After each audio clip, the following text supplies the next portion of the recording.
Hello students, welcome to Abhipedia powered by Abhimanyu IAS. My name is Rohit Midda. Students, आज की class में हम discuss करने वाले हैं the economic current affairs of first week of January 2021। 3 जनवरी 2021 से लेके 9 जनवरी 2021 तक के इकोनॉमिक करंट अफेयर्स को आज की क्लास के अंदर हम डिस्कस करने वाले हैं, जिसमें हम चर्चा करेंगे इंडियन इकोनॉमी पे, ग्रोथ एंड डेवलपमेंट पे एंड इंटरनेशनल फंडिंग इंस्टीट्यूशंस पे एंड कुछ अदर सस्टेनेबल डेवलपमेंट न्यूज़ पे, एंड जिसके अंडर हम इकोनॉमिक एंड बैंकिंग अवेयरनेस की बात भी करने वाले हैं। क्लियर? तो आज की क्लास काफ़ी इंपॉर्टेंट रहने वाली है क्योंकि बहुत सारी इंपॉर्टेंट न्यूज़ है आज की क्लास में। तो बढ़ते हैं आगे, क्लास को स्टार्ट करते हैं। The economic current affairs of 3 January 2021 to 9 January 2021। चलिए क्लास को स्टार्ट करते हैं। सबसे पहले हम ग्रोथ एंड डेवलपमेंट की बात कर रहे हैं। तो ग्रोथ एंड डेवलपमेंट में अगर बात करूं, सबसे पहले बात होती है जीडीपी की। अब जीडीपी बच्चों क्या होता है? जीडीपी होता है ग्रोस डोमेस्टिक प्रोडक्ट, सकल घरेलू उत्पाद, the final market value of goods and services produced with in an economy. इसको हम कहते हैं जीडीपी। अब जीडीपी को काउंट करने के यहाँ पे दो माध्यम होते हैं। एक होता है जीडीपी एट करंट प्राइसेस, एक होता है जीडीपी एज कांस्टेंट प्राइसेस, जिसको हम बोलते हैं रियल जीडीपी और नॉमिनल जीडीपी। ठीक है, तो जीडीपी को हम दो पार्ट्स में देखते हैं। एक होता है रियल जीडीपी, एक होता है नॉमिनल जीडीपी। अब जो रियल जीडीपी होता है ये होता है GDP at constant price, and जो नॉमिनल जीडीपी होता है ये होता है जीडीपी एज करंट प्राइसेस। ठीक है, अब कांस्टेंट प्राइस में क्या होता है कि हमने एक बेस ईयर चूज किया होता है, उस बेस ईयर से हम कंपैरिजन कर लेते हैं। ये होता है क्या? Real GDP. और नॉमिनल जीडीपी में क्या होता है? हम करंट प्राइसेस पे वैल्यूएट करते हैं।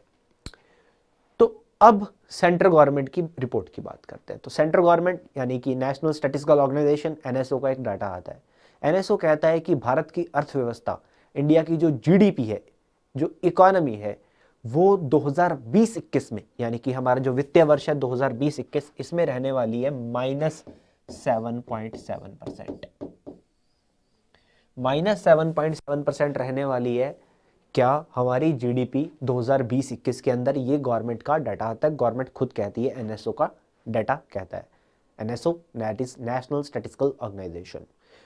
तो अब मैं बात करूं तो ये सरकार रियल जीडीपी की बात कर रही है। ठीक है, रियल जीडीपी की बात कर रही है। अब रियल जीडीपी की अगर मैं बात करूं तो पिछले वर्ष, ठीक है, जो हमारा प्रीवियस फिस्कल था, प्रीवियस फाइनेंशियल ईयर था, उसमें जो हमारा रियल जीडीपी रहा था वो रहा था 4.2% positive, positive 4.2%, that is in 2019-20। और इस साल 20-21 में रह रहा है -7.7%। ये सरकार ने, ये एनएसओ ने डिक्लेयर किया है। ठीक है, बेसिकली जो मैं बात करूं कि पिछले वर्ष जो हमारा जो प्रोविजनल एस्टिमेट था जीडीपी का, वो था 2019-20 में लगभग 145 लाख करोड़, और इस बार की बात करूं तो लगभग 134 लाख करोड़ की चर्चा चल रही है कि इतना हो सकता है, इतना हो सकता है। ठीक है, ये भी बात चल रही है क्योंकि अभी फाइनेंशियल ईयर खत्म नहीं हुआ, अभी 3 महीने पड़े हैं। ठीक है, अब ये तो हुआ एक प्रेडिक्शन है बेसिकली, जो कि गवर्नमेंट ने ही किया। अब गवर्नमेंट का एक प्रेडिक्शन, ये जो प्रेडिक्शन सामने आता है ये किस चीज़ों को देख के आता है? अब पहला क्वार्टर जो था 2020-21 का, 2020-21 का जो पहला क्वार्टर था, उसमें एनएसओ ने डिक्लेयर किया कि भारत की जो अर्थव्यवस्था है वो -23.9 रही, -23.9% हमारा जीडीपी रहा क्वार्टर वन में, क्वार्टर वन में। अब उसके बाद क्वार्टर टू का रिपोर्ट आता है। अब क्वार्टर टू का रिपोर्ट क्या कहता है? -7.5, -7.5। अब उसके बाद क्वार्टर थ्री का अभी रिपोर्ट आया नहीं है, बट बहुत जल्दी आ जाएगा। अब क्वार्टर थ्री तक, क्वार्टर थ्री में थोड़ा स्लो डाउन ही रहा क्योंकि कोविड-19 अभी तक ऑन गोइंग। अब चांसेस ये है कि अभी जैसे सरकार ने कोविड-19 की वैक्सीन को स्टार्ट कर दिया है, 16 तारीख से, 16 जनवरी से वो अवेलेबल हो जाएगी, एंड क्वार्टर फोर में जाके इकोनॉमी के सुधरने के थोड़े चांसेस हो सकते हैं। और सरकार का जो एस्टिमेट कहता है वो ये कहता है कि -7.7%, क्योंकि चाहे वो मैन्युफैक्चरिंग सेक्टर हो, ठीक है, चाहे इंडस्ट्रियल सेक्टर, ये सब लॉस में चल रही है, ये सब लॉस में, इनकी ग्रोथ नहीं है। सिर्फ एक ही सेक्टर था जो पॉजिटिव ग्रोथ में गया, वो है एग्रीकल्चर सेक्टर, वो है हमारा फार्मिंग सेक्टर, +3.4% की ग्रोथ पे चला वो। ठीक है, 3.4% पे रहा हमारा एग्रीकल्चर सेक्टर, सिर्फ यही ग्रोथ में है, सिर्फ यही ग्रोथ में है। चलिए, तो भारतीय अर्थव्यवस्था की बात की हमने, इंडिया की जीडीपी इंडियन गवर्नमेंट के अकॉर्डिंगली गवर्नमेंट की एजेंसी एनएसओ के अकॉर्डिंगली कितनी रहने वाली है, -7.7%। तो ये बहुत इंपॉर्टेंट है जब तक अगली वैल्यू, अगला एस्टिमेट एनएसओ डिक्लेयर नहीं करता। This is very important. Till then अगर आपका कोई एग्जाम है तो this is very important for the exam point of view. चलिए आगे देखते हैं। अब आता है वर्ल्ड बैंक का रिपोर्ट। वर्ल्ड बैंक का ग्लोबल इकोनॉमिक प्रोस्पेक्टिव रिपोर्ट आता है, ठीक है। तो world bank time to time इस रिपोर्ट को निकालता रहता है। अब वर्ल्ड बैंक का ये रिपोर्ट क्या कहता है 2020-21 में, अभी हमने भारत सरकार की बात की थी, अब हम वर्ल्ड बैंक की बात कर रहे हैं। तो वर्ल्ड बैंक कहता है -9.6%, -9.6% रहेगा भारत की अर्थव्यवस्था 2020-21 के अंदर, 2020-21 के अंदर। बट वर्ल्ड बैंक ये भी कहता है कि अगले वर्ष यानी 2021 में ये कुछ सुधर सकती है, ये पॉजिटिव हो जाएगी 5.4%। एंड ये तो बात चल रही है भारत की, ये भारत की बात थी। अब बात करते हैं दुनिया की। दुनिया के बारे में क्या कहता है वर्ल्ड बैंक, यानी कि ग्लोबल इकोनॉमी। तो ग्लोबल इकोनॉमी के बारे में वर्ल्ड बैंक कहता है कि 2021 में जो दुनिया की इकोनॉमी है वो 4% ग्रो करेगी, और 2022 में ये ग्रो करेगी 3.8%। 3.8%। ये सारी वैल्यूज आपको नोट कर लेनी है, क्योंकि इन वैल्यूज को लेके एग्जाम में डायरेक्ट क्वेश्चन आता है, इसमें कोई खेल नहीं होता है, इसको लेकर डायरेक्ट क्वेश्चन एग्जाम में पूछ लिया जाता है कई बार, ठीक है। And if you are going for the some moderate level exam, तो उसमें बेसिकली थोड़ा बहुत वर्ल्ड बैंक के बारे में अंदर घुमा फिरा के क्वेश्चन पूछ लिया जाता है, ठीक है। जब आपको पॉइंट्स में क्वेश्चन आता है, जैसे आप सिविल सर्विसेज या सैबी, नबार्ड, आरबीआई ऐसे एग्जाम में जाते हैं, तो ठीक है, तो उसमें थोड़ा सा एक्सटेंड करके क्वेश्चन पूछ लिया जाता है। तो 4% 2021, 3.8% 2022, that is global economy. And Bharat की बात करूं तो 2020-21 में -9.6 एंड 2021 में +5.4%। तो ये किसने बोला, वर्ल्ड बैंक ने बोला। वर्ल्ड बैंक के जो प्रेसिडेंट है, वर्ल्ड बैंक ग्रुप के जो प्रेसिडेंट है, इनका नाम है David Malpass. David Malpass. And World Bank Group का जो प्रेसिडेंट होता है that is always a US citizen, वो हमेशा एक यूएस का ही सिटीजन बनता है, ये बात भी ध्यान में रखिएगा। वर्ल्ड बैंक का जो प्रेसिडेंट होता है वर्ल्ड बैंक ग्रुप का, वो हमेशा एक यूएस का ही सिटीजन होता है। इसके बाद हम वर्ल्ड बैंक की और बात करें तो वर्ल्ड बैंक 1944 में ब्रेटन वुड कॉन्फ्रेंस के चलते हुए बनाया गया था। आईएमएफ और वर्ल्ड बैंक को मिला के हम ब्रेटन वुड ट्विंस भी बोलते हैं, ठीक है। तो ब्रेटन वुड कॉन्फ्रेंस कहाँ हुई थी, वॉशिंगटन डीसी यूएसए में हुई थी। तो उसके चलते उसके कॉन्सिक्वेंसेस में इसको बनाया गया था वर्ल्ड बैंक को। इनिशियली वर्ल्ड बैंक बना, उसके बाद वर्ल्ड बैंक ग्रुप बन गया, क्योंकि कुछ बॉडीज इसके साथ और जुड़ी। तो वर्ल्ड बैंक की 5 आर्म्स हैं, मैं आपको बता देता हूँ कौन कौन सी। तो एक तो है IBRD, that is international bank for reconstruction and development. उसके बाद है IFC, that is international finance corporation. उसके बाद है आईडीए, इंटरनेशनल डेवलपमेंट एसोसिएशन। उसके बाद आता है मीगा, MIGA, that is multilateral investment guarantee agency.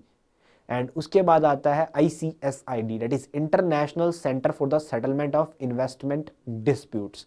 तो वर्ल्ड बैंक ये सारे काम भी करता है। वर्ल्ड बैंक क्या करता है, वर्ल्ड बैंक लोन देने का काम भी करता है, कंट्रीज को डेवलपमेंट के लिए पैसा देता है। उसके बाद फाइनेंस का बिजनेस भी करता है, फाइनेंस संभालता है। उसके बाद जो कंट्रीज के अंदर इन्वेस्टमेंट को लेकर डिस्प्यूट्स होते हैं वो भी वर्ल्ड बैंक के ग्रुप के अंदर ही हैंडल किए जाते हैं। एंड इन्वेस्टमेंट को प्रमोट करने के लिए, इन्वेस्टमेंट को अट्रैक्ट करने का काम भी वर्ल्ड बैंक करता है दुनिया भर में, इन्वेस्टमेंट को रेज करने के लिए। तो वर्ल्ड बैंक भारत की अर्थव्यवस्था -9.6 2020-21 में, फाइनेंशियल ईयर 21 में। आगे देखते हैं। चलिए देखिए, लंदन में से एक कंपनी है IHS मार्केट। तो IHS मार्केट ने क्या बोला कि भारत की जो अर्थव्यवस्था है, तो इसने फाइनेंशियल ईयर 21 के लिए नहीं बोला, इसने फाइनेंशियल ईयर 22 के लिए बोला है कि फाइनेंशियल ईयर 22 में भारत की जो अर्थव्यवस्था है वो 8.9% पे ग्रो करेगी, प्लस पॉजिटिव साइन, क्योंकि फाइनेंशियल ईयर 22 की बात कर रहा है, 21 की बात हमने नहीं की, 21 की हमने बात नहीं की। इसने ये भी बोला कि 2020-21 का जो अभी 4th क्वार्टर शुरू हुआ है, ठीक है, तो उसमें भारतीय अर्थव्यवस्था के ग्रो होने के अच्छे चांसेस हैं, वो अच्छे लेवल पे ग्रो हो सकती है, ये इसने सिंबल बताया है। और 2020 के 4th क्वार्टर में भी ये प्रीवियस थे, ठीक है, प्रीवियस से थोड़ा सा बेटर इंप्रूव हुई है। पहले से हम पॉजिटिविटी की तरफ बढ़ रहे हैं, क्योंकि पहले लॉकडाउन रहा, अब सब कुछ ओपन हो रहा है, तो इकोनॉमी धीरे धीरे अपने ट्रैक पे आ रही है और धीरे धीरे और आगे बढ़ेगी। तो ये किसने बोला? IHS मार्केट ने बोला। अब आती है बात फिस्कल डेफिसिट की। फिस्कल डेफिसिट, फिस्कल मतलब year, fiscal year, and deficit मतलब कमी हो जाना। अब फिस्कल डेफिसिट का डेफिनेशन क्या होता है, सिंपल भाषा में बात करें तो fiscal deficit is the difference between the income and expenditure of the government. अब सरकार ने जब बजट आता है तो सरकार काफ़ी सारे खर्चे अनाउंस कर देती है, ठीक है, एस्टिमेटेड इनकम के बेस पे एस्टिमेटेड एक्सपेंडिचर सरकार अनाउंस कर देती है। अब इनकम उतनी हुई नहीं इस बार, क्योंकि इस बार तो कोविड-19 आ गया, तो इकोनॉमी तो बढ़ी नहीं, खर्चा तो इस बार बहुत हुआ, बट क्योंकि कोविड-19 के चलते हुए सरकार ने लोगों को राहत भी दी, ठीक है, और पैसा भी नहीं आया, इस बार इनकम भी नहीं हुई, तो इसके चलते हुए सरकार को लेना पड़ा लोन। सरकार को लेना पड़ा लोन, और लोन क्या है? Fiscal deficit. हमारी सरकार के ऊपर जो लोन होता है उसको हम बोलते हैं फिस्कल डेफिसिट, कि फिस्कल डेफिसिट हो गया, पैसा कम रह गया। तो देखिए पिछले साल 2020-21 का जो बजट आया था, यानी कि 2020 में 1 फरवरी 2020 को जो बजट प्रेजेंट किया था निर्मला सीतारमण जी ने, उस बजट की अगर मैं बात करूं, उस बजट में सरकार ने बोला कि फिस्कल डेफिसिट इस साल हम डिक्रीज करके ले आएंगे 3.5% तक, 3.5% तक हम ले आएंगे, ये सरकार ने बोला। बट सरकार को थोड़ी पता था कि कोविड-19 भारत में ऐसी सिचुएशन लेके आ जाएगा। सरकार ने तो बोला 3.5% तक रहेगा, इतना हम लोन तक एक्सपेक्ट करते हैं, बट लोन तो बढ़ते बढ़ते पहुंच गया इतना, लोन तो बढ़ते बढ़ते पहुंच गया 12 लाख करोड़ तक, और जिसके चलते हुए फिस्कल डेफिसिट पहुंच सकता है 7% पे। फिस्कल डेफिसिट 2020-21 में पहुंच सकता है 7% पे, यानी कि ऑलमोस्ट डबल। तो सरकार को बहुत घाटा हुआ कोविड-19 के चलते हुए, फिस्कल डेफिसिट बढ़ता गया बढ़ता गया बढ़ता गया। अभी एग्जैक्ट वैल्यू नहीं है, एग्जैक्ट वैल्यू या फिर कितना एस्टिमेट हो सकता है, कितना हो सकता है, ये 1 फरवरी 2021 को हमारी वित्त मंत्री निर्मला सीतारमण जी अपने बजट सेशन में अनाउंस करेंगी, बजट सेशन में अनाउंस किया जाएगा। चलिए, तो फिस्कल डेफिसिट आई होप आपको समझ में आया होगा। अब आगे बढ़ते हैं, आगे देखते हैं। अब बात आती है टोल कलेक्शन की। अब टोल प्लाजा, अब रोड सेक्टर है, सड़कें चाहिए तो टोल भी लगता है, सरकार टोल लगा लेती है। अब भारत में हाईवेज का इंफ्रास्ट्रक्चर बढ़ाया जा रहा है, सड़कें नई नई बनाई जा रही हैं, नए highways, national highways, state highways बढ़ाए जा रहे हैं, और जैसे जैसे बढ़ रहे हैं तो टोल कलेक्शन भी बढ़ रहा है, टोल भी बढ़ रहे हैं, टोल बढ़ रहा है तो टोल कलेक्शन भी बढ़ेगा, क्योंकि लोग गुजरेंगे तो पैसा आएगा। बट कोविड-19 की सिचुएशन के चलते हुए जो लॉकडाउन रहा इस बार, तो लॉकडाउन के चलते हुए इस साल काफ़ी नुकसान हुआ टोल प्लाजाज को भी। टोल प्लाजाज को इनकम नहीं आ पाई। क्यों इतनी इनकम नहीं आ पाई? क्योंकि लोग लॉकडाउन के चलते हुए अपने घरों पे रहे, तो टोल प्लाजा से गाड़ियाँ भी कम गुजरी, तो उसके चलते हुए कलेक्शन में लॉस हुआ। और उसके बाद अभी जो फार्मर प्रोटेस्ट चल रहा है, ठीक है, जो किसानों ने जो स्ट्राइक किया हुआ है, उसके चलते हुए, किसान रेवोल्यूशन के चलते हुए पंजाब के अंदर और हरियाणा के अंदर भी काफ़ी सारे टोल प्लाजा जो हैं वो बंद पड़े हैं। पंजाब के तो सारे ही बंद पड़े हैं ऑलमोस्ट, तो टोल प्लाजा बंद पड़े हैं, तो इनकम फिर से लॉस, तो टोल कलेक्शन में बहुत कमी आ रही है। तो इसी के चलते हुए एक क्रेडिट रेटिंग एजेंसी है हमारे पास, that is ICRA, investment credit rating agency ICRA। तो ICRA का एक रिपोर्ट आता है, ये रिपोर्ट क्या कहता है ICRA का, कि 2022 में, फाइनेंशियल ईयर 2022 में, यानी कि 2021-22 में जो टोल कलेक्शन है, यानी कि टोल का सारे टोल्स में मिला के भारत में जो पैसा इकट्ठा होगा, वो 14 से 15% इंक्रीज हो सकता है, वो 14 से 15% इंक्रीज हो सकता है। ये बोला किसने? ICRA ने, इन्वेस्टमेंट क्रेडिट रेटिंग एजेंसी ने यहाँ पे बोला कि टोल प्लाजा कितना बढ़ सकता है 2021-22 तक, 2022 फाइनेंशियल ईयर 2022 तक 14 से 15%, 14 से 15% तक का टोल कलेक्शन में, टोल जो पैसा आता है उसमें इंक्रीमेंट हो सकता है। तो डेट इज ICRA। नेक्स्ट हमारे पास आता है वर्ल्ड बैंक। तो वर्ल्ड बैंक ने वेस्ट बंगाल के अंदर वाटरवेज सिस्टम को इम्प्रूव करने के लिए भारत सरकार के साथ एग्रीमेंट साइन किया कि वर्ल्ड बैंक वेस्ट बंगाल के अंदर वाटरवेज को, जल मार्ग को अच्छा बनाने के लिए, उसकी मुरम्मत के लिए या फिर डेवलपमेंट के लिए $105 मिलियन का लोन देगा भारत सरकार को, $105 मिलियन का लोन देगा भारत सरकार को। कौन देगा? वर्ल्ड बैंक देगा। World bank, world bank. World bank की बात अभी हमने पहले भी करी थी। और वेस्ट बंगाल की बात कर लेते हैं। तो वेस्ट बंगाल के अंदर जो वेस्ट बंगाल अब बे ऑफ बंगाल के पास बसा हुआ है, तो यहाँ पे पानी है, तो पानी का सहारा लेके हम वाटरवेज बनाने की बात पहले ही कर रहे हैं। तो वाटरवेज, नेशनल वाटरवेज बनाए जा रहे हैं। तो उसके चलते हुए चाहे वो पैसेंजर हो, चाहे वो फ्राइट मूवमेंट हो, यानी कि ट्रेड हो, या फिर पैसेंजर की मूवमेंट्स हो, इन सबको आगे बढ़ाने के लिए, चाहे वो बे ऑफ बंगाल हो, चाहे वो हुगली रिवर हो, तो वाटरवेज को इम्प्रूव किया जाएगा। वाटरवेज को इम्प्रूव किया जाएगा। तो इसके लिए कौन पैसा दे रहा है? World bank. वर्ल्ड बैंक कितना पैसा? $105 million, $105 million. And West Bengal की अगर मैं और बात करूं, तो वेस्ट बंगाल की जो मुख्यमंत्री हैं वो सबको पता होगा, दीदी ममता बनर्जी। एंड वेस्ट बंगाल के जो गवर्नर है, इनका नाम है जगदीप धनखड़। जगदीप धनखड़। वेस्ट बंगाल में अभी बहुत जल्दी चुनाव होने वाले। वेस्ट बंगाल विधानसभा के चुनाव बहुत जल्दी होने वाले हैं। चलिए आगे देखते हैं। Next is NDB, that is new development bank. तो इसने भारत को लोन दिया $646 मिलियन का। 646 मिलियन डॉलर का लोन दिया आंध्र प्रदेश में रोड नेटवर्क को इम्प्रूव करने के लिए। आंध्र प्रदेश के अंदर रोड नेटवर्क को इम्प्रूव करने के लिए पैसा दिया जा रहा है।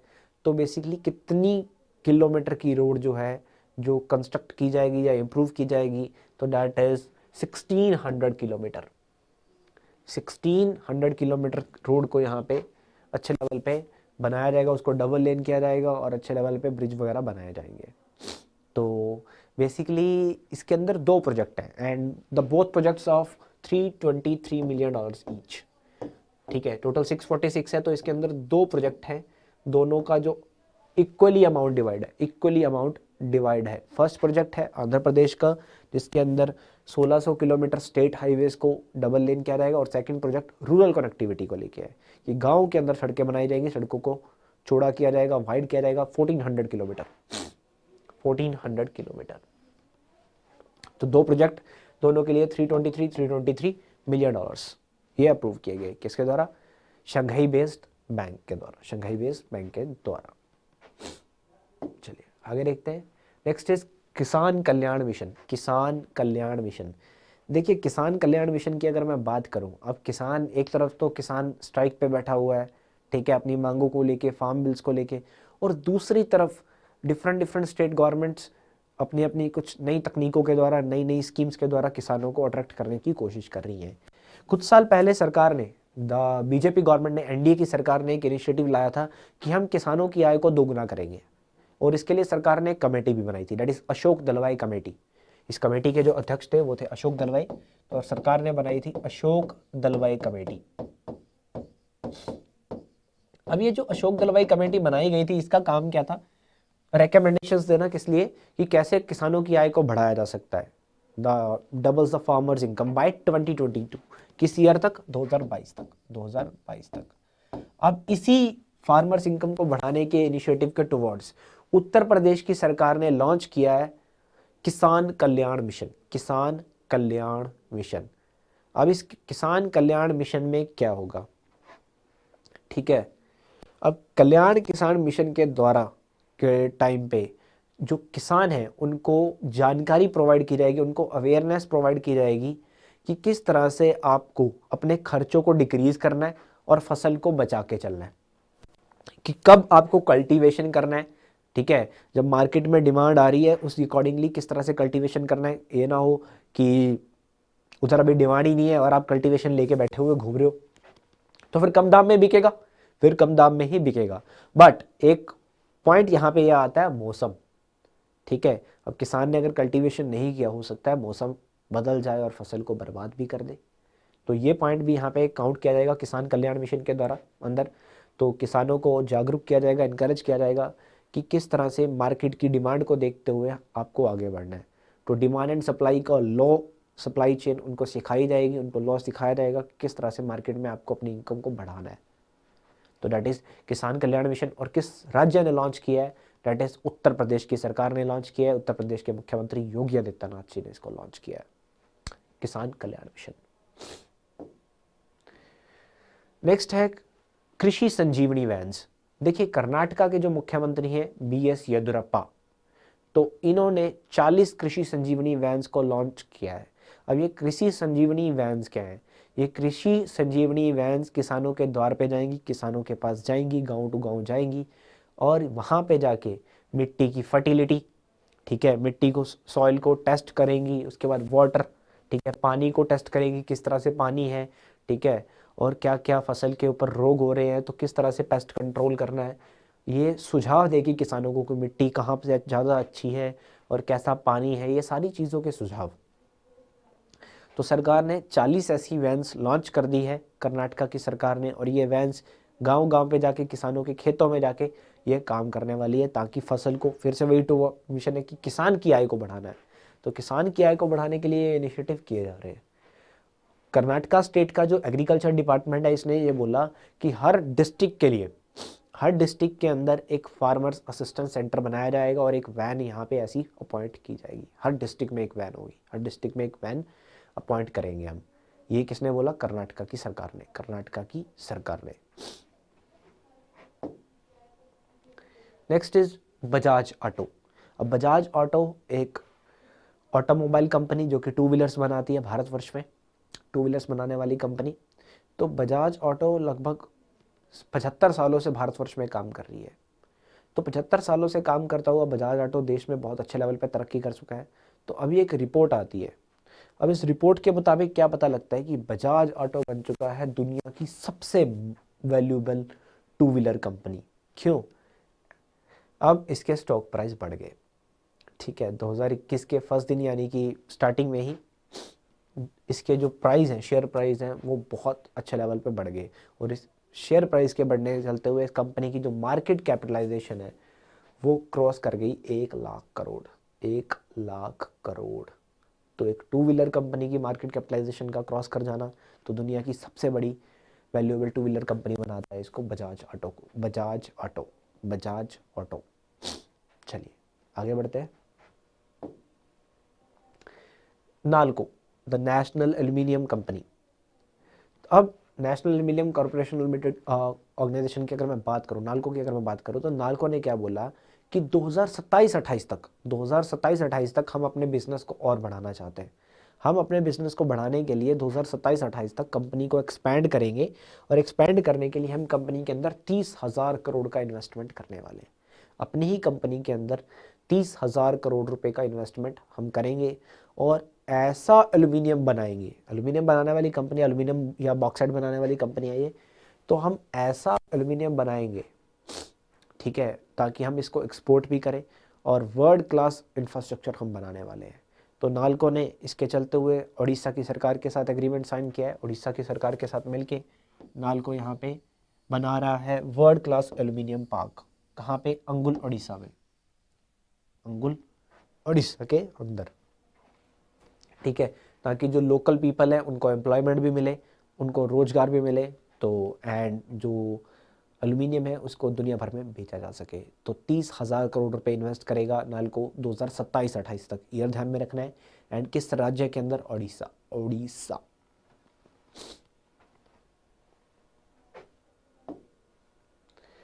Rewari Madar section of Western Dedicated Freight Corridor. हमारे जो प्रधानमंत्री नरेंद्र मोदी जी हैं, इन्होंने Rewari Madar section of Western Dedicated Freight Corridor को लॉन्च कर दिया, इनॉग्रेट कर दिया। कहाँ पे? बेसिकली ये जो रेवाड़ी मदार है सेक्शन वेस्टर्न डेडिकेटेड कॉरिडोर, ये it will connect the Rajasthan and Haryana, because Rewari is in Haryana and Madar is in Rajasthan. तो ये रेवाड़ी मदार को कनेक्ट करता है, और इसी के चलते हुए मोदी जी ने एक डबल स्टैक लॉन्ग हिल ट्रेन भी चलाई। ट्रेन की लंबाई जो थी वो 1.5 किलोमीटर थी, ठीक है, और ये भारत की पहली ऐसी डबल स्टैक लॉन्ग ट्रेन है। मोदी जी ने रेवाड़ी मदार सेक्शन के साथ साथ इसको भी इनोग्रेट किया, फ्लैग्ड ऑफ किया। अब ये ट्रेन कहाँ से कहाँ तक चलती है? ये ट्रेन कनेक्ट कर रही है न्यू अटेली को न्यू किशनगढ़ से, न्यू अटेली को न्यू किशनगढ़ से, यानी कि राजस्थान और हरियाणा, ठीक है। तो राजस्थान और हरियाणा के बीच में कनेक्ट हो रही है, राजस्थान और हरियाणा के बीच में कनेक्ट हो रहा है ये डबल ट्रेन, ये डबल स्टैक ट्रेन। तो रेवाड़ी मदार सेक्शन कहाँ पे, किस स्टेट को कनेक्ट कर रहा है? तो ये राजस्थान और हरियाणा को आपस में कनेक्ट करा और मोदी जी ने यहाँ पे दुनिया की पहली double stack long hello train को भी इनोग्रेट किया, लॉन्च किया। चलिए आगे बढ़ते हैं। Next is Kochi Mangaluru natural gas pipeline. तो देखिए, बढ़ते हुए पोल्यूशन के चलते हुए सरकार अब लोगों को लेके आ रही है नेचुरल गैस की तरफ, नेचुरल गैस की तरफ। तो सरकार ने लगाया है नेचुरल गैस पाइपलाइन। अब ये नेचुरल गैस पाइपलाइन जो है ये कोची केरला से लेके मंगलुरु कर्नाटका तक लगाया जा रहा है। कोची केरला से लेके मंगलुरु कर्नाटका तक हम इसको बना रहे हैं, ठीक है। ये नेचुरल गैस पाइपलाइन, टोटल जो डिस्टेंस यहाँ पे कवर होता है कोची से लेके मंगलुरु तक का, वो है 450 किलोमीटर तक का। तो 450 किलोमीटर तक की ये पाइपलाइन हम बिछा रहे हैं। और कौन काम कर रहा है? That is gas authority of India limited, GAIL. Gas authority of India limited यहाँ पे काम कर रहा है। और टोटल खर्चा जो आ रहा है वो आएगा 3000 करोड़ रुपए। 3000 करोड़ रुपए यहाँ पे खर्चा आने वाला है। क्लियर? तो लिक्विफाइड नेचुरल गैस टर्मिनल के चलते हुए कोची से मंगलुरु यहाँ पे गैस सर्विसेज प्रोवाइड की जाएंगी, गैस सर्विसेज प्रोवाइड की जाएंगी। लोगों को कुकिंग के लिए इस गैस का इस्तेमाल करना होगा, लोग कुकिंग के लिए इस गैस को इस्तेमाल करेंगे, that is natural gas LNG का इस्तेमाल करेंगे। तो पाइप्स के चलते हुए सिलेंडर की चक्कर यहाँ पे ख़त्म हो जाएगा, पाइप्स के चलते हुए यहाँ पे ये गैस सर्विसेज प्रोवाइड की जाएंगी कोची मंगलुरु। कोची और Kochi that is in Kerala and Karnataka के अंदर बहुत ही अच्छे लेवल पे नेचुरल गैसेस का यूज़ किया जाएगा, जो कि इन्वायरमेंट सेफली वर्क होगा। तो Kochi and Mangaluru natural gas pipeline. चलिए नेक्स्ट है फ्लोटिंग सोलर एनर्जी प्रोजेक्ट। अब फ्लोटिंग सोलर एनर्जी प्रोजेक्ट की अगर मैं बात करूं तो बेसिकली फ्लोट करते हुए सोलर पैनल्स, फ्लोट करते हुए सोलर पैनल्स की एक बहुत बड़ा ग्रुप बना दिया जाएगा। सोलर पैनल्स लगा दिए जाएंगे, सोलर शीट्स लगा दी जाएंगी इकट्ठी, और उनको इस तरह से इंस्टॉल किया जाएगा कि अगर पानी का लेवल बढ़ता भी है, अगर पानी का लेवल ऊपर नीचे भी होता है तो वो अपने आप को एडजस्ट करेंगे। तो इस वे में हम सोलर पैनल्स को लगा रहे हैं पानी के बीचों बीच। अब ये लगाए जा रहे हैं ओमकारेश्वर डैम में, ओमकारेश्वर डैम के अंदर। ओमकारेश्वर डैम जो कहाँ पे है? दैट इज जो कि बना हुआ है नर्मदा रिवर के ऊपर, जो बना हुआ है नर्मदा रिवर के ऊपर, ओमकारेश्वर डैम। तो ये लगाया जा रहा है ओमकारेश्वर डैम पे, ये नर्मदा रिवर के ऊपर ये प्रोजेक्ट। और ये जो प्रोजेक्ट है ये 2022 से 2023 तक बन के स्टार्ट हो जाएगा। 2022 से 2023 तक बन के ये स्टार्ट हो जाने वाला है ये प्रोजेक्ट। और इसको बनाने के लिए जो टोटल खर्चा आ रहा है वो है 3000 करोड़ रुपए, वो है 3000 करोड़ रुपए का खर्चा इस पे आ रहा है, इस फ्लोटिंग सोलर पावर प्रोजेक्ट पे। ठीक है, 600 मेगावाट की कैपेसिटी रहेगी इसकी, 600 मेगावाट की कैपेसिटी इसको रहेगी।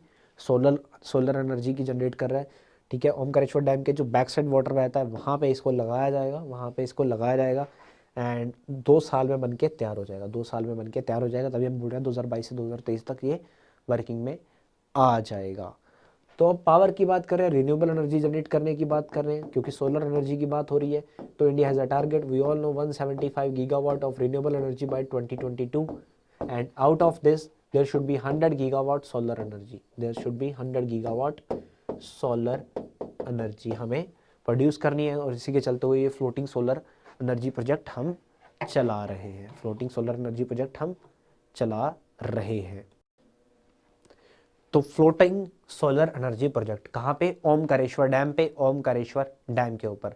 और ये ओमकारेश्वर डैम कहाँ पे है? मध्य प्रदेश के अंदर, मध्य प्रदेश के अंदर, मध्य प्रदेश में नर्मदा रिवर के ऊपर इसको बनाया जा रहा है। नेक्स्ट देखते हैं सागरमाला सी प्लेन सर्विसेज, सागरमाला सी प्लेन सर्विसेज। तो देखिए सागरमाला सी प्लेन सर्विसेज यहाँ पे स्टार्ट की जा रही है। सागरमाला सी प्लेन सर्विसेज की अगर मैं बात करूँ तो एक ऐसा ही सी प्लेन सर्विसेज का प्रोजेक्ट ऑलरेडी कुछ टाइम पहले, अभी 31 अक्टूबर 2020 को अहमदाबाद गुजरात में लॉन्च किया गया। अहमदाबाद गुजरात में लॉन्च किया गया, that is to reach the Sardar Vallabhbhai Patel का जो स्टैचू बना हुआ है वहाँ पे पहुँचने के लिए इसको बनाया गया है। ठीक है, वहाँ पे जो घूमने के लिए टूरिस्ट आते हैं उसके लिए बनाया गया है इसको, that is sea plane services को, कि सी प्लेन के चलते हुए, ठीक है, वाटर सी प्लेन के चलते हुए घूमना, टूरिस्ट प्लेसेस पे इसको बनाने की बातें चल रही है। तो सागरमाला सी प्लेन सर्विसेज को कौन एग्जीक्यूट कर रहा है? तो सागरमाला डेवलपमेंट कंपनी लिमिटेड, ये कंपनी यहाँ पे इसको इम्प्लीमेंटेशन में लेके आने में लिए लगी हुई है। ठीक है, that is under the ministry of ports and shipping, ministry of ports and shipping के अंदर ये बॉडी यहाँ पे काम कर रही है, सागरमाला सी प्लेन सर्विसेज। तो अब सागरमाला सी प्लेन सर्विसेज के अंदर किन किन प्रोजेक्ट्स को और बनाया जा रहा है, जो प्रपोज लोकेशंस है। तो यहाँ पे सबसे पहले तो दिल्ली के आसपास, दैट इज़ दिल्ली के आसपास अगर मैं बात करूँ यहाँ पे, that is in the Yamuna river पे। उसके बाद चंडीगढ़ में जो सुखना लेक है वहाँ की बात चल रही है।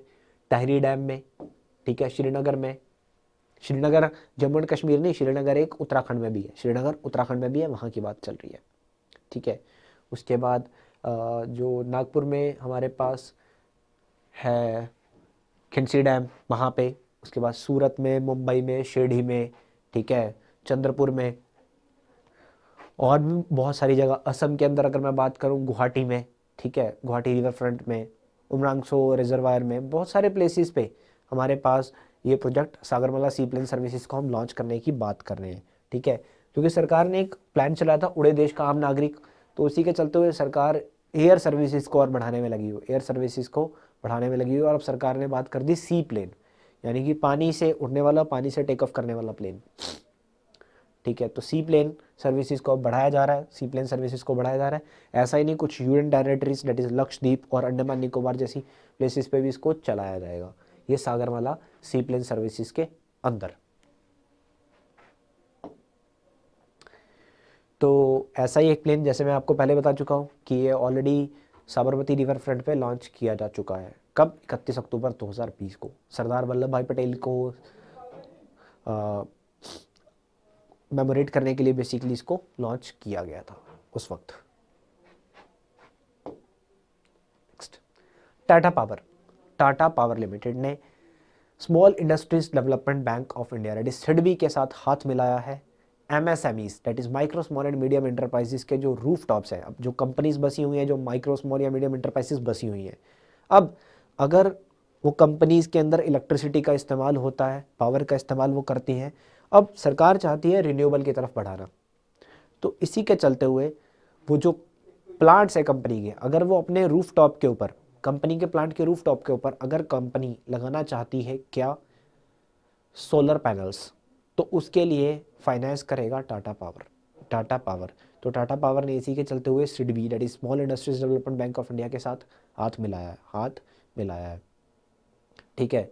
तो बिना किसी कोलेट्रल के टाटा पावर कहता है ये जो लोन होगा ये बिना किसी कोलेट्रल के लोन प्रोवाइड किया जाएगा, और जो रेट ऑफ इंटरेस्ट रहने वाला है वो भी 10% से कम होगा, ठीक है। आप लोन अप्लाई कीजिए, 7 दिन का प्रोसेस है, 7 दिन का प्रोसेस होगा। उसके बाद सारे डॉक्यूमेंटेशन की वेरिफिकेशन के बाद अगले 4 दिन में आपको पैसा दे दिया जाएगा, चलिए, ठीक है। तो अब आपको लोन चाहिए, चाहे वो ऑफ ग्रिड के लिए चाहिए, चाहे ऑन ग्रिड के लिए चाहिए, तो आपको पैसा मिलेगा। That is for the solar panel, solar energy की हर तरफ बात हो रही है, ठीक है। तो इंटरनेशनल सोलर एलियंस यहाँ पे काम करता है दुनिया भर में। इंटरनेशनल सोलर एलियंस का हेडक्वार्टर कहाँ पे है? गुरुग्राम हरियाणा के अंदर 2015 से काम कर रहा है, 2015 से। चलिए नेक्स्ट देखते हैं, भारत गृह रक्षा पॉलिसी। देखिए हमारा जो इंश्योरेंस रेगुलेटर है भारत का, that is IRDAI, Insurance Regulatory and Development Authority of India. तो इरडई ने यहाँ पे एक नई पॉलिसी लॉन्च करी है, दैट इज भारत गृह रक्षा पॉलिसी। अब ये भारत गृह रक्षा पॉलिसी क्या कर रही है? ये standard fire and special parallels policy को रिप्लेस करके लॉन्च की गई है। अब ये पॉलिसी क्या है? इस पॉलिसी के अंदर कुछ मेन कंटेंट्स हैं जिसके चलते हुए हम भारत के अंदर जो फायर सर्विसेज हैं, फायर इंसिडेंट्स होते हैं, उसको और इम्प्रूव करने की बात कर रहे हैं। तो जैसे कि आग लगने की वजह से बिल्डिंग्स का जल जाना, अंदर लोगों का जल जाना या सामान का जल जाना, अब इरडई प्रोवाइड कर रहा है उनके लिए कुछ नए टर्म्स एंड कंडीशन के साथ इंश्योरेंस पॉलिसी। तो 3 मेन कंपोनेंट है इसके भारत गृह रक्षा पॉलिसी के। वो 3 क्या है? एक तो main policy that is Bharat गृह रक्षा, उसके बाद आता है भारत लघु उद्यम सुरक्षा, एंड तीसरा आता है भारत सूक्ष्म उद्यम सुरक्षा, यानी कि जो छोटे उद्योग है, जो बड़े उद्योग है, उन सब के लिए किस तरह से सुरक्षा की नीति यहाँ पे प्रोवाइड की जा रही है भारत गृह रक्षा पॉलिसी के अंदर। तो भारत गृह रक्षा पॉलिसी क्या कहती है? तो भारत गृह रक्षा पॉलिसी क्या कहती है कि किसी भी तरह का आग लग जाती है, ठीक है, आग लग जाती है बिल्डिंग के अंदर, या कुछ ऐसे डिजास्टर हो जाते हैं जैसे कि cyclone, tsunami, hurricane, flood, earthquake, कुछ भी आता है, लैंडस्लाइड हो जाता है, आग लग जाती है, या किसी भी तरह का नेचुरल जो डिस्ट्रॉयमेंट होता है, ठीक है, तो इसके चलते हुए जो इंश्योरेंस कंपनी है वो कंपनी को क्लेम प्रोवाइड करेगी, ठीक है। इंश्योरेंस कंपनी जो है वो कंपनी को क्लेम प्रोवाइड करेगी भारत गृह रक्षा पॉलिसी, भारत गृह रक्षा पॉलिसी के अंदर, ठीक है, चाहे वो घर में आग लगी हो चाहे किसी कंपनी में। तो इसके चलते हुए जनरल होम कंटेंट इंश्योरेंस यहाँ पे भी प्रोवाइड किया जाएगा। अब ये जनरल होम कंटेंट इंश्योरेंस क्या है? अब एक तरफ से लेट सपोज घर को आग लगी, घर की बिल्डिंग का इंश्योरेंस था, बट घर के अंदर जो सामान पड़ा है या फिर घर के अंदर जो इंसान, उनकी बात। तो ये भारत गृह रक्षा पॉलिसी में जो घर के अंदर सामान पड़ा है, सोना चांदी जो भी था, या फिर जो इंसान है, उनको भी कवर अप किया जाएगा, उनको भी कवर अप किया जाएगा, उनके लिए भी आपको क्लेम मिलेगा, उनके लिए भी क्लेम मिलेगा, ठीक है। तो चाहे भी कोई भी आपकी कीमती सामान अंदर जल जाता है, जैसे कि आपका ज्वेलरी, ठीक है, ये जल जाता है, या फिर जो पर्सन होते हैं अंदर, उनको भी यहाँ पे पॉलिसी प्रोवाइड की जाएगी, पॉलिसी के अंदर कवर किया जाएगा। और ऐसा नहीं है, जितना आप बोलोगे, जितने क्वांटिटी का सामान आपने अंदर रखा हुआ है, ठीक है, जितने पैसे का आपका सम इंश्योर्ड है, उतना पैसा आपको मिलेगा ही मिलेगा, उतना पैसा आपको मिलेगा मिलेगा, ठीक है, उतने पैसे का सामान आपका मिलेगा ही मिलेगा। चाहे बेसिकली जो पॉलिसी है वो कम अमाउंट की है और सामान ज़्यादा अमाउंट का था, तब भी आपको एग्जैक्ट अमाउंट दिया जाएगा, एग्जैक्ट अमाउंट दिया जाएगा। इसके बाद बाकी की जो दो पॉलिसी हैं, भारत सूक्ष्म उद्यान सुरक्षा और भारत लघु उद्यान सुरक्षा। अब सूक्ष्म उद्यान सुरक्षा में क्या है कि ऐसी कंपनीज, ऐसी इंडस्ट्रीज, ऐसे प्लांट्स, ऐसी बिल्डिंग्स जिनका जो वैल्यूएशन है, ठीक है, वो 5 करोड़ रुपए तक है, वो 5 करोड़ रुपए तक है, और जिनका वैल्यूएशन 5 करोड़ से ज़्यादा है वो आ जाते हैं लघु उद्यान सुरक्षा में, लघु उद्यम सुरक्षा के अंदर, जिनका 5 करोड़ से ज़्यादा का है। चलिए नेक्स्ट देखते हैं। तो इडई की बात की हमने, Insurance Regulatory and Development Authority of India, basically 1999 में आया था IRDA act, that is on the recommendation of Malhotra committee, इसको बनाया गया था, आर एन मल्होत्रा कमेटी की रिकमेंडेशन पे इसको बनाया गया था, इडई को, मल्होत्रा कमेटी की रिपोर्ट पे। सन 2000 में इसका जो वर्किंग था वो बिगिन हो गया था। हैदराबाद में इसका हेडक्वार्टर है, इसका जो हेडक्वार्टर है वो हैदराबाद के अंदर है, ठीक है। एंड इसके जो चेयरपर्सन है, इनका नाम है सुभाष चंद्र खुंटिया, सुभाष चंद्र खुंटिया। अभी हमने सिडबी की बात करी थी, सिडबी का हेडक्वार्टर लखनऊ में, सिडबी का हेडक्वार्टर लखनऊ में है, इसका कहाँ पे है? इडई का हैदराबाद के अंदर, हैदराबाद के अंदर। नेक्स्ट इज आरबीआई का डिजिटल पेमेंट इंडेक्स। तो देखिए अभी एक रिपोर्ट आता है कि जो यूपीआई है, यूपीआई की जो पेमेंट्स है, that is unified payment interface की जो पेमेंट है वो बहुत अच्छे लेवल पे, बहुत अच्छे अमाउंट पे क्रॉस कर चुकी है, ठीक है, लगभग 4 लाख करोड़ समथिंग क्रॉस किया उसने। तो यूपीआई पेमेंट्स की इतनी अच्छी वैल्यूएशन क्रॉस हो जाने के बाद अब NPCI, that is national payment corporation of India, जो कि आरबीआई के अंडर काम करने वाली एक सब्सिडरी है, भारत में आप यूपीआई का इस्तेमाल करते हो, एटीएम का इस्तेमाल करते हो, या फिर आप शॉपिंग करते हो, कार्ड का इस्तेमाल किसी भी तरह से करते हो, तो वो सारा काम एनपीसीआई का है, डिजिटल पेमेंट्स, सबको हम डिजिटल पेमेंट्स बोलते हैं। कैशलेस इकोनॉमी की तरफ, डिजिटल पेमेंट्स को बढ़ाने की तरफ सरकार के इनिशिएटिव बढ़ते जा रहे हैं। अब आरबीआई ने लॉन्च कर दिया है कि डिजिटल पेमेंट्स इंडेक्स, कि डिजिटल पेमेंट्स की क्या स्थिति है, उसको एक इंडेक्स के चलते हुए बयान किया जाएगा, उसको एक इंडेक्स के चलते हुए बयान किया जाएगा, ये आरबीआई ने लॉन्च कर दिया है। तो बेसिकली इसका जो बेस रहेगा वो रहेगा 2018 बेस से आरबीआई ने स्टार्ट किया है डिजिटल पेमेंट इंडेक्स। तो 5 पैरामीटर्स के ऊपर आरबीआई रेटिंग्स देगा। तो सबसे पहले कि पेमेंट इनेबलर्स, जिसको 25% का वेटेज होगा, payment infrastructure, demand side factors and payment infrastructure supply side factors, दोनों को देखा जाएगा, कितनी डिमांड है कितनी सप्लाई है, 15% और 10%। उसके बाद payment performance 45% and consumer centricity 5%। इसको देखते हुए जो डिजिटल पेमेंट इंडेक्स है उसके अंदर वैल्यूएशन दी जाएगी और एक इंडेक्स के चलते हुए रेटिंग दी जाएगी, ठीक है। तो भारत के अंदर जो भी बैंक्स या फिर नॉन बैंकिंग फाइनेंस कंपनीज, जो भी इंस्टीट्यूशंस काम करते हैं पेमेंट को लेके, अब वो डिजिटली अच्छे लेवल पे अपने आप को आगे बढ़ाएंगे। तो आरबीआई ने जो पीरियड चूज किया, बेस पीरियड, वो मैंने आपको बताया 2018, दैट इज मार्च 2018, ठीक है। एंड मार्च 2018 में मतलब 100 स्कोर था, अब उससे ज़्यादा आएगा जो भी आएगा। एंड आरबीआई ने मार्च 2019 एंड मार्च 2020 का इंडेक्स भी रिलीज़ किया अभी, मतलब वैल्यू के साथ। तो मार्च 2019 का जो था उसमें आता है 153.47 एंड जो मार्च 2020 का है उसमें आता है 207.84। अब मार्च 2021 का 21 से स्टार्ट हो जाएगा और अगले वर्ष जब मार्च 2021 खत्म हो जाएगा तब आरबीआई जिसके चलते हुए फाइनल रिपोर्ट देगा। बट ये जो रिपोर्ट है ये 4 महीने बाद ही पब्लिश कर दी जाएगी, 4 महीने बाद आरबीआई बताता रहेगा डिजिटल पेमेंट इंडेक्स, यानी कि मार्च के बाद आप लगा लो, ठीक है, मार्च के बाद आप लगा लो, सेमी एनुअल बेसिस पे आरबीआई बताता रहेगा इसको, ठीक है। That is digital payment index.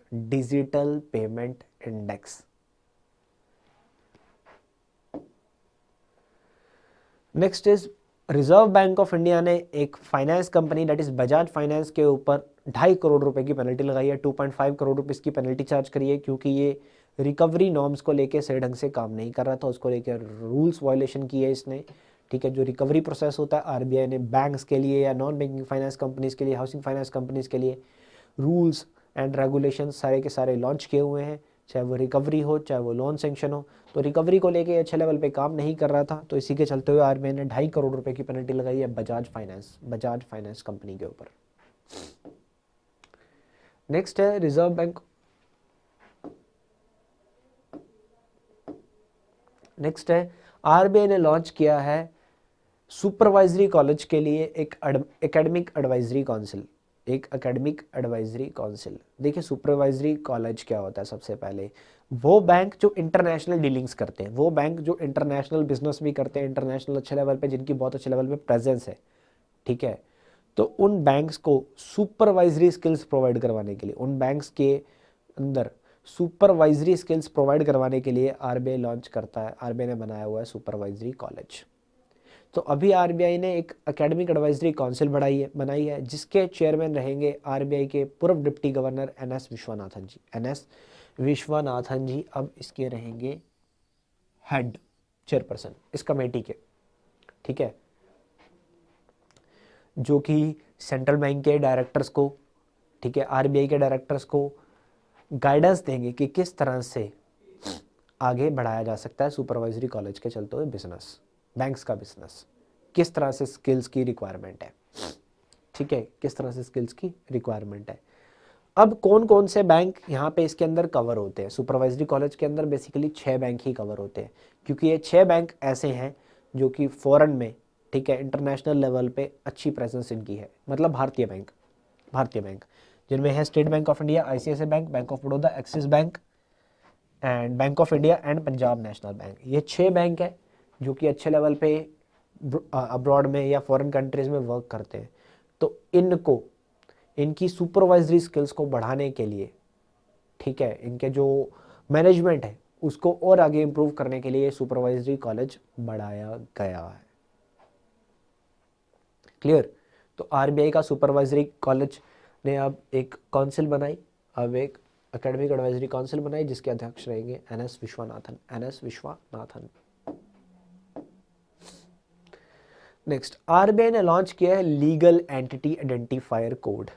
देखिए लीगल एंटिटी आइडेंटिफायर बेसिकली क्या होता है, लीगल एंटिटी आइडेंटिफायर होता है कि एक एंटिटी जो होती है, एक कंपनी जो होती है, उसका एक डिफरेंट कोड जो उसकी पहचान होता है। वो कंपनी जो नेशनल लेवल पे, डोमेस्टिक लेवल पे या इंटरनेशनल लेवल पे ट्रेड करती है और ट्रांजेक्शन्स करती है, ठीक है, पेमेंट्स को लेकर ट्रांजेक्शन्स करती है, तो उसको हम बोल देते हैं लीगल एंटिटी। तो इस लीगल एंटिटी के लिए आइडेंटिफायर लॉन्च कर दिया रिजर्व बैंक ऑफ इंडिया ने, क्या कंडीशन के साथ, कि वो लीगल एंटिटी, वो कंपनी जो कि 50 करोड़ या उससे ज़्यादा की ट्रांजैक्शन करती है बाय द ऑनलाइन पेमेंट, चाहे वो आरटीजीएस का सहारा लेती हैं चाहे वो नेफ्ट का सहारा लेती हैं, 50 करोड़ से ज़्यादा का जो पेमेंट होगा वहाँ पे लीगल एंटिटी आइडेंटिफायर अब मैंडेटरी रहेगा। ये लीगल एंटिटी आइडेंटिफायर 20 डिजिट का एक कोड होता है, 20 डिजिट का एक कोड होता है जो कि कंपनीज को प्रोवाइड किया जाता है, ठीक है, जो कि फाइनेंशियल ट्रांजैक्शन करते हैं। और भारत के अंदर कौन इसको मैनेज करता है, that is legal entity identifier India limited, ठीक है, जो कि clearing corporation of India limited का हिस्सा है। CCIL का हिस्सा है, legal entity identifier India limited. And ये जो RBI के नॉर्म्स है ये वैल्यूएशन में आएंगे, ये इफेक्ट में आएंगे 1 अप्रैल से, 1 अप्रैल 2021 से ये इम्प्लीमेंटेशन में आ जाएगा। 20 डिजिट का कोड होता है क्या, लीगल एंटिटी आइडेंटिफायर कोड, ये 20 डिजिट का कोड होता है। चलिए आगे बढ़ते हैं। CMS, तो CMS info system, CMS info system एक ATM बनाने वाली, ATM लगाने वाली कंपनी है। तो CMS इन्फो सिस्टम ने स्टेट बैंक ऑफ इंडिया के साथ एक एग्रीमेंट साइन किया। अब इस एग्रीमेंट के चलते हुए CMS इन्फो सिस्टम भारत के अंदर 3000 ATM मशीन्स लगाने वाला है, SBI के 3000 ATMs, ठीक है, SBI के 3000 ATMs यहाँ पे लगाए जाएंगे CMS इन्फो सिस्टम के द्वारा, CMS इन्फो सिस्टम के द्वारा। अब देखिए ATMs की बात कर रहे हैं हम, तो एक तो होता है बैंक्स ऑन ATM, ठीक है, एक होता है बैंक्स ऑन ATM। ATMs की कुछ मेन टाइप्स की बात करते हैं हम, बैंक्स ऑन ATM। अब ये बैंक्स ऑन ATM में क्या होता है, जो ATM बैंक खुद लगाता है, बैंक खुद लगाता है, लोगो भी बैंक का लगा होता है, पैसे पूसे सारा काम बैंक का होता है, ठीक है, बैंक खुद लगाता है। बट ये ATM लगाना करना बैंक को बहुत महंगा पड़ता है। उसके बाद आता है brown level ATM, brown level ATM, brown level बोल देते हैं या ब्राउन लेवल बोलते हैं, वैसे लेबल बोलते हैं इसको, ठीक है, यहाँ पे लिखने में मिस्टेक है, ब्राउन लेबल बोलते हैं इसको। तो ब्राउन लेबल ATM में क्या होता है कि बैंक एक थर्ड पार्टी कंपनी के साथ एग्रीमेंट साइन करता है। अब जो ATM होता है, ATM मशीन्स जो होती हैं, that is automated teller machines जो होती है जिससे हम पैसा विड्रॉ करते हैं, तो ऑटोमेटेड टेलर मशीन्स जो होती हैं ये एक थर्ड पार्टी कंपनी लगाती है, बट लोगो बैंक का होता है, नाम बैंक का लगा होगा, आपको नहीं पता लगेगा, आपको देख के पता नहीं लगेगा कि कौन सी कंपनी लगाया या बैंक का है। तो बैंक का लोगो होता है बट ऑपरेट करती है थर्ड पार्टी कंपनी, मशीन होती है थर्ड पार्टी कंपनी की, ठीक है, कोई भी थर्ड पार्टी, कोई भी नॉन बैंकिंग एंटिटी होती है। अब इसमें जो बैंक होता है वो बैकएंड मनी प्रोवाइड कर देता है और अकाउंट इन्फॉर्मेशन प्रोवाइड करता है, बाकी का सारा ऑपरेशंस जो होता है वो ये कंपनीज करती हैं, वो ये कंपनीज करती हैं। तो ये क्या होता है, ब्राउन लेवल ATM, ये होता है brown label ATMs, brown label ATMs। अब ये जो 3000 ATMs लगाए जा रहे हैं इनमें से अब जो मैंने बैंक और ATM बताया ना, ये दो तरह के होते हैं, मतलब हर टाइप का ATM दो तरह का होता है, एक ऑन साइट होता है, एक ऑफ साइट होता है। ये ऑन साइट और ऑफ साइट में क्या डिफरेंस होता है, ऑन साइट और ऑफ साइट का डिफरेंस होता है कि बैंक की ब्रांच के अंदर और बैंक की ब्रांच के बाहर। तो ज़्यादातर जो ATMs इसमें रहने वाले हैं 3000 में, वो ऑफ साइट ही रहेंगे, यानी कि बैंक की ब्रांचेस से दूर रहने वाले हैं, ठीक है। और ऑलरेडी ही 2000 ATM इसने लगाए हुए हैं brown level ATM CMS system ने, तो टोटल 5000 ATM इसके पास हो जाते हैं। SBI के साथ ये डील 200 करोड़ में साइन की है, ये 200 करोड़ रुपए ये कंपनी इन्वेस्ट करने वाली है ATMs को लगाने के लिए, और 2000 एम्प्लॉयज़ की भर्ती भी करेगी यहाँ पे इन ATMs को मैनेज करने के लिए, ATMs को मैनेज करने के लिए। 7 साल का कॉन्ट्रैक्ट है SBI का इसके साथ, 7 साल का कॉन्ट्रैक्ट, ठीक है, जो कि एज पर द न्यूज़ 3 साल के लिए बढ़ाया भी जा सकता है, 3 साल के लिए बढ़ाया जा सकता है, ये टर्म्स एंड कंडीशंस है, ये टर्म्स एंड कंडीशंस है। अब RBI का रिपोर्ट क्या कहता है, एक RBI का रिपोर्ट कहता है कि भारत में कितने ऑन साइट और ऑफ साइट ATMs है। तो भारत के अंदर टोटल ATMs की बात कर रहा हूँ, 1,13,981 ऑन साइट ATMs है एंड 96,068 ऑफ साइट ATMs है। ये भारत के अंदर टोटल ATMs का नंबर है, दैट इज सितंबर 2020 तक का RBI का डेटा है, RBI का डेटा है ये, इससे बाद का डेटा अभी तक नहीं मिला, तो इसलिए इतना डेटा मैं आपको बता रहा हूँ, सितंबर 2020 के बाद की रिपोर्ट नहीं है। अब ATMs के बारे में जैसे मैंने आपको बता चुका हूँ, ऑफ साइड ऑन साइड क्या होता है, ऑन साइड जो बैंक की ब्रांच के अंदर होता है, ठीक है, ऑफ साइड जो बैंक की ब्रांच के बाहर होता है। उसके बाद वाइट लेवल ATMs होते हैं, ठीक है, अभी मैंने आपको ब्राउन लेवल बताया था, ठीक है, अभी मैंने आपको ब्राउन लेवल बताया था और बैंक्स ऑन बताया था, ये मैं आपको बताता हूँ अभी वाइट लेवल क्या होते हैं।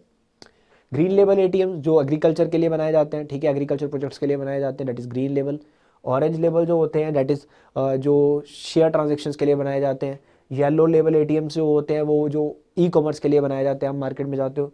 पिंक लेवल ATM वुमेंस के लिए बनाए जाते हैं। ब्राउन लेवल ATM मैं आपको भी बता चुका हूँ। अब आती है बारी वाइट लेवल ATMs की, ठीक है। वाइट लेवल ATMs क्या होते हैं, ये इसमें क्या होता है, ये थर्ड पार्टी कंपनी लगाती है, लोगो भी थर्ड पार्टी कंपनी का होता है, बैंक का लोगो नहीं होता, बैंक का लोगो नहीं होता। लोगो भी थर्ड पार्टी कंपनी का होता है, वर्किंग भी थर्ड पार्टी कंपनी की होती है और लगाती भी थर्ड पार्टी कंपनी है। एक नॉन बैंकिंग एंटिटी, अब नॉन बैंकिंग एंटिटी मतलब नॉन बैंकिंग फाइनेंस कंपनी हो सकती है, कोई कोई फाइनेंस कंपनी हो सकती है।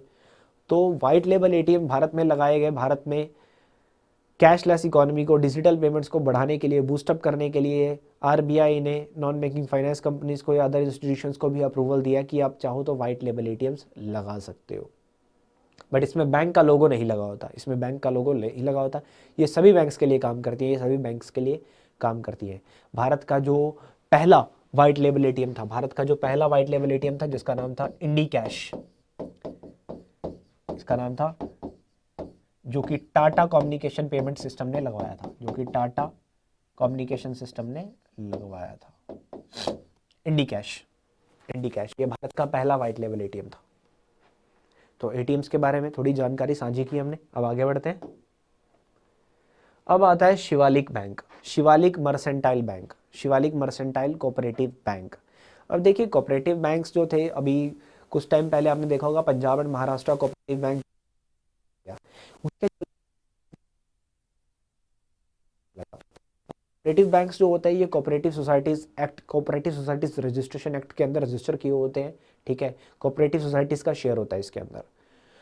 तो ऐसे ही हमारे पास एक बैंक है, एक प्राइवेट बैंक, एक private cooperative bank, that is Shivalik mercantile cooperative bank. ये उत्तर प्रदेश का बैंक है, उत्तर प्रदेश सहारनपुर में इसका हेडक्वार्टर है।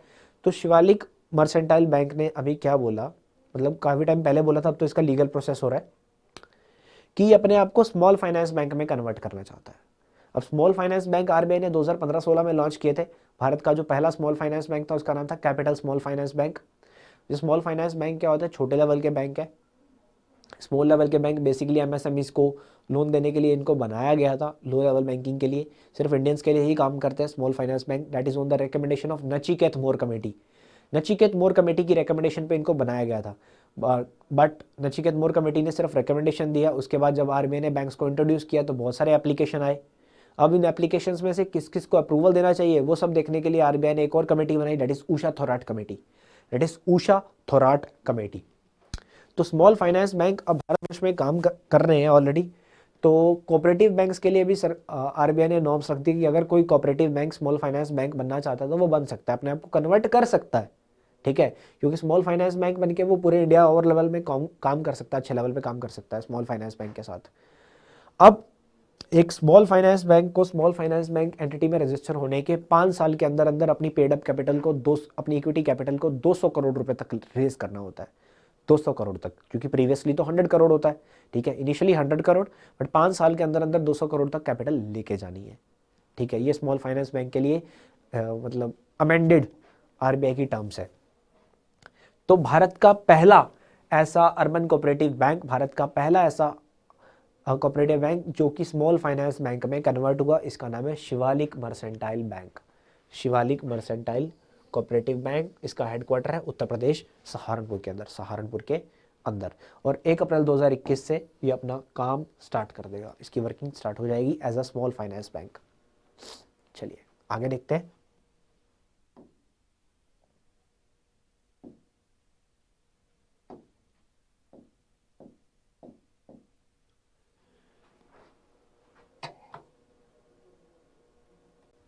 चलिए आगे बढ़ते हैं, नेक्स्ट देखते हैं।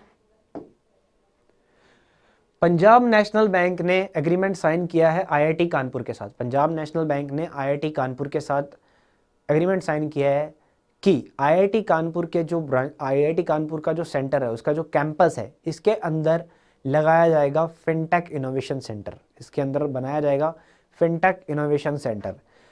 ये फिनटेक इनोवेशन सेंटर लगाने के लिए पीएनबी ने आईआईटी कानपुर और फर्स्ट यानी कि foundation for innovation and research in science and tech organisation के साथ एग्रीमेंट साइन किया है।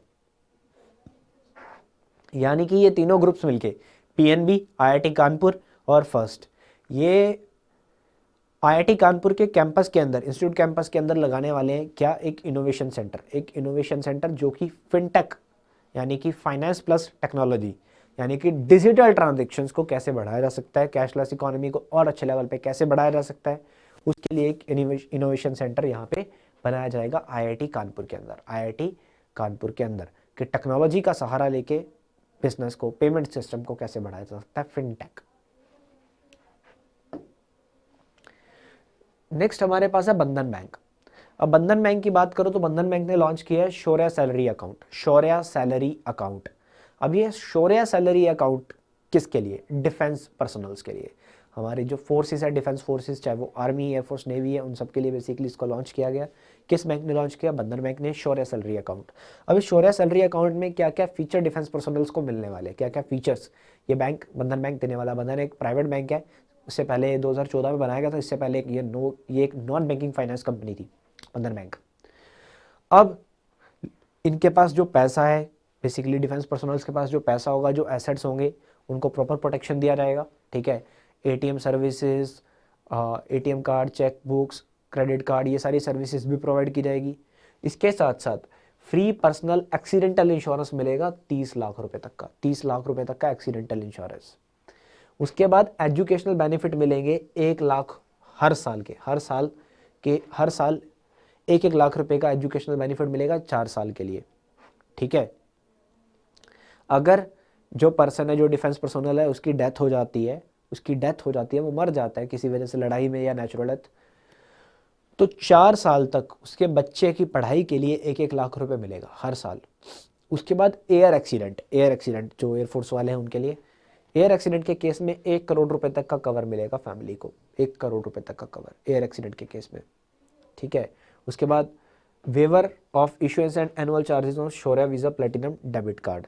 जो भी basically Shaurya Visa platinum debit card होगा, इनका जो प्लेटिनम कार्ड होगा, उसके लिए इनको चार्जेस नहीं देने पड़ेंगे, चार्जेस डिफेंस पर्सनल्स को नहीं देने पड़ेंगे, इनके लिए फ्री कार्ड होगा वो वाला। तो ये है बंधन बैंक। बंधन बैंक ने क्या लॉन्च किया? शौर्य सैलरी अकाउंट लॉन्च किया, शौर्य सैलरी अकाउंट। तो बच्चों ये था हमारा the economic current affairs, the economic GK of first week of January 2021। Class के अंदर अगर आपको कोई भी डाउट आता है, कुछ समझ में नहीं आया, you can write in the comment section, आप कमेंट सेक्शन में लिख सकते हैं। एंड क्लास का जो पीडीएफ है वो नीचे डिस्क्रिप्शन में दिए गए लिंक में आपको मिल जाएगा। एंड हमारे पोर्टल पे जाइए, वहाँ पे बहुत सारे एमसीक्यूज होते हैं इन क्लासेस को लेके, वो आप अटैम्प्ट कर सकते हो ताकि आपको आपकी नॉलेज की टेस्टिंग हो सके। एंड क्लासेस को रेगुलर देखते रहिए, जुड़े रहिए हमारे साथ, ऐसे ही और क्लासेस में मिलते रहेंगे। तो आज की क्लास को यही समाप्त करते हैं। Thank you so much, have a nice day.